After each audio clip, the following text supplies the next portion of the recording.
was shining. The flowers were starting to bloom. I could smell fresh cut grass all around me. I could hear positive laughter and chatter from my colleagues who were standing all around me. We were all there for the same reason.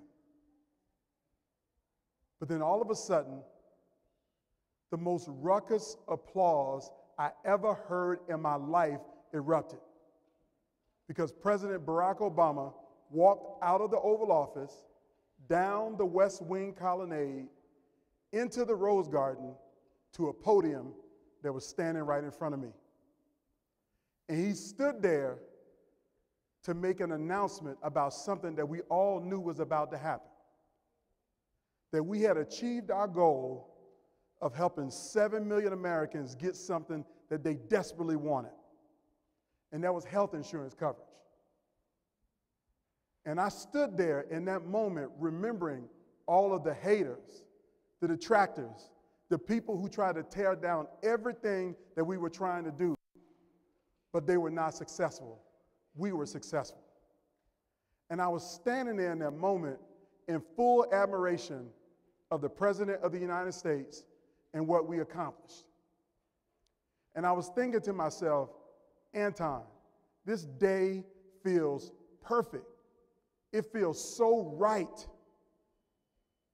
But how did things feel so right today after they've been so wrong for so long? Now, when I say wrong, I mean wrong.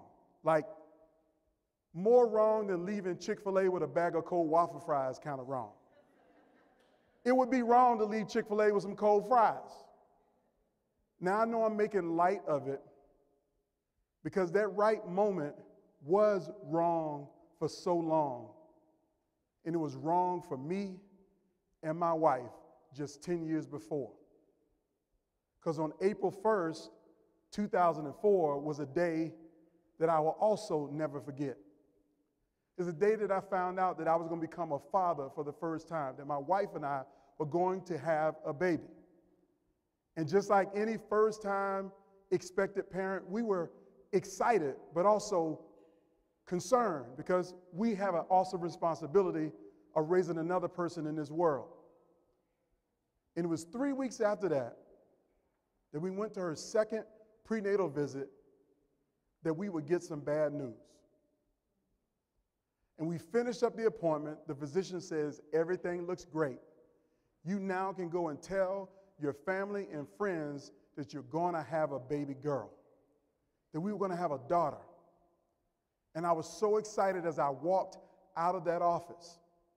But when I got to the desk to check out, the person behind the desk says, Mr. Gunn, can I see you for a minute? And I said, sure. And I told my wife, go into the car and call your mom. And I went to the desk and she says to me, Mr. Gunn, we tried to run your insurance twice, but they're not paying for the services today, and you actually owe us for the last visit and this visit, and each one of them was $457. Now, at the time, I didn't have $457, and I said, I know I got insurance. I pay the premium every month, so run it again. And she says, I've tried twice. You need to call your insurance company. So I go in the car, we drive home, I go into my office, and I pick up the phone to call my insurance company.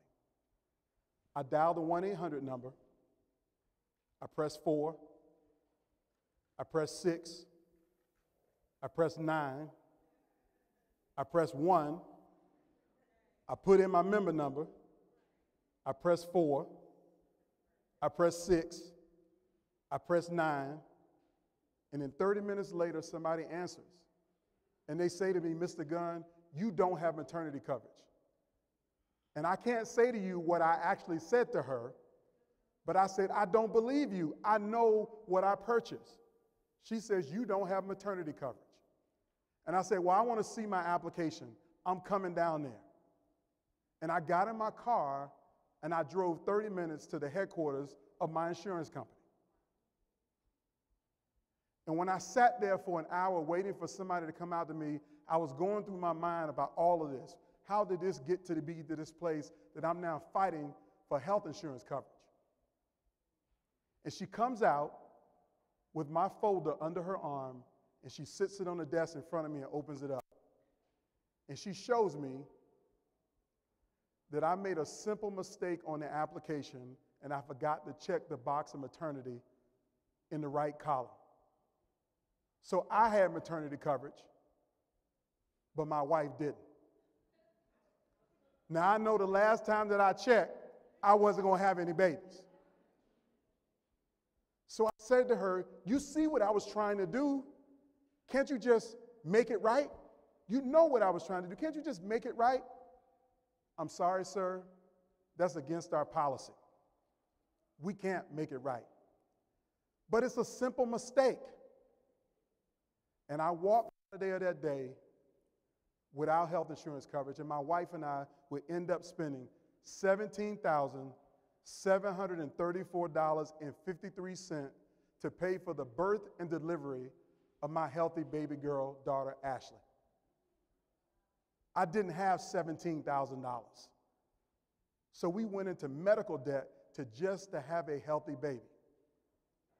Now, the unfairness of that situation was heavy on my shoulders. I felt like it was an injustice, that you knew what I was trying to do, but you didn't do anything to make it right. And I felt by myself. And as I was sitting home, a voice popped into my head. And it was Fred Sanford. And he said, you big dummy, how you check the box in the wrong place? See, I went to school. I did everything I was told to do to have the opportunity to have success. I got health insurance coverage. I didn't walk around without coverage, leaving my family vulnerable. I did everything right. But I made a mistake. So I go in the house to see my wife standing in the kitchen, and I said, babe, I got some bad news. She says, what?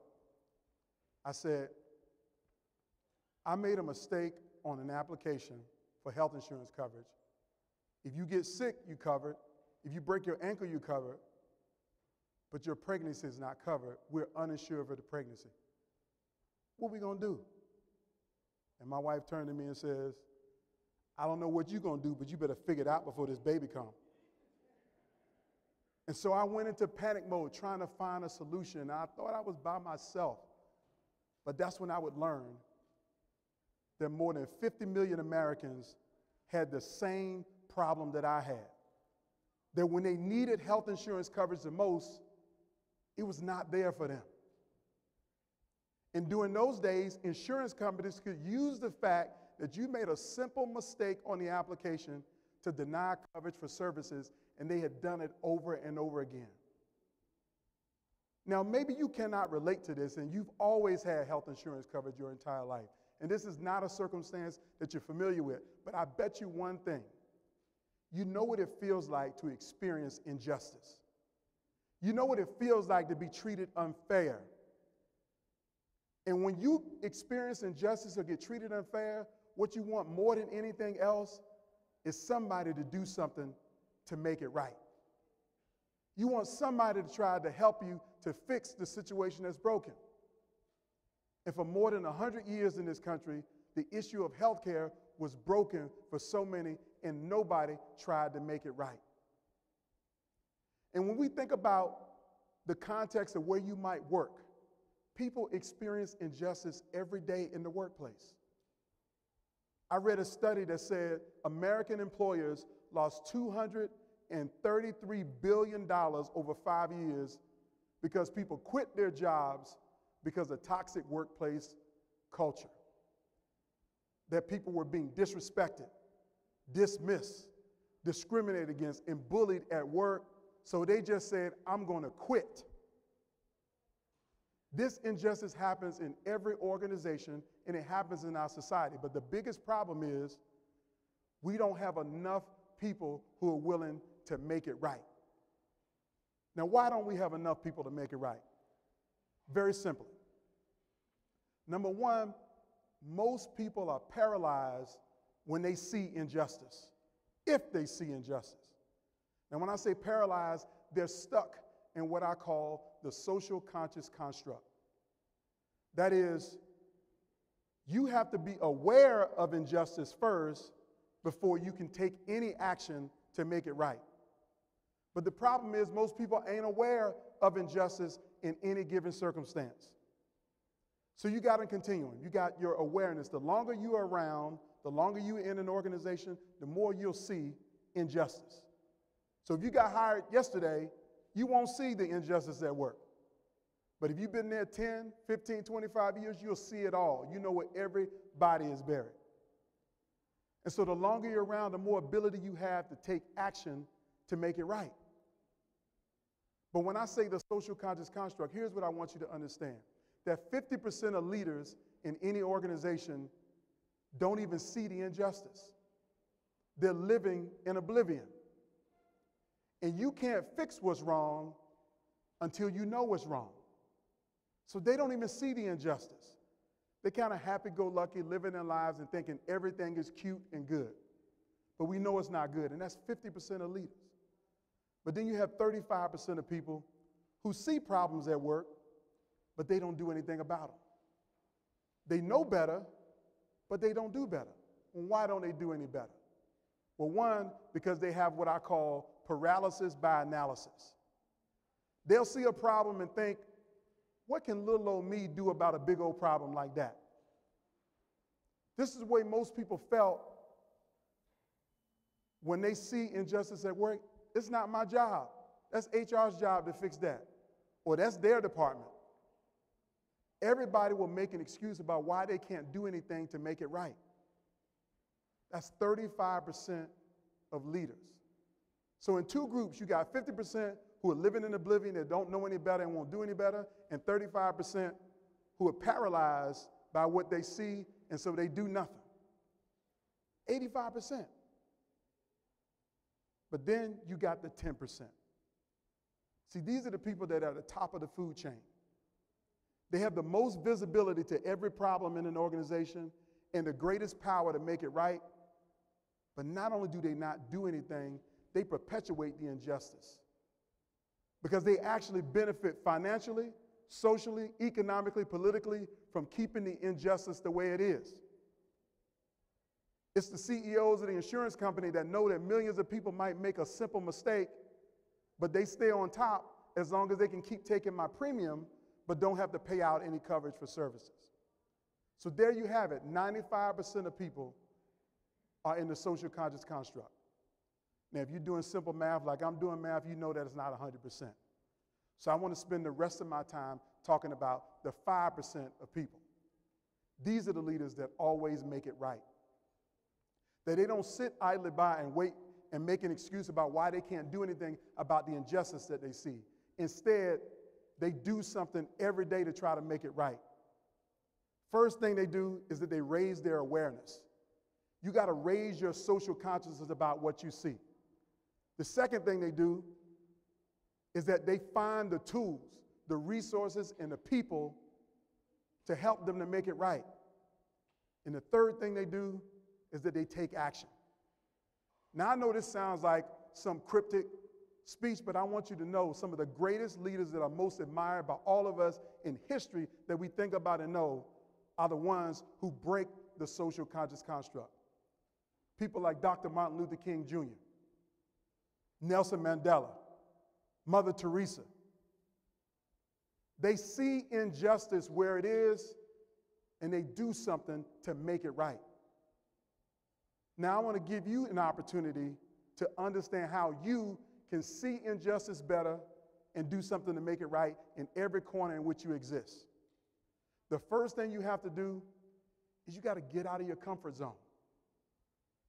The greatest leaders are the ones who get comfortable being uncomfortable.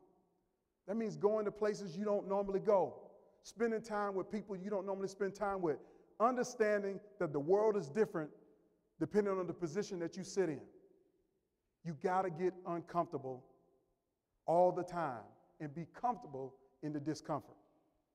The second thing you got to do is you got to learn how to ask good questions. Ask people what's wrong. That's the first question. The second question is, what can I do to help? And then the third question is, what can I do to make it right? Ask good questions. And the third thing you should do is to act now. See, leadership is a noun that most people accept. I'm a leader, that's a noun. But those who make it right turn that noun into a verb, that they take action every day, all day, and twice on Sundays.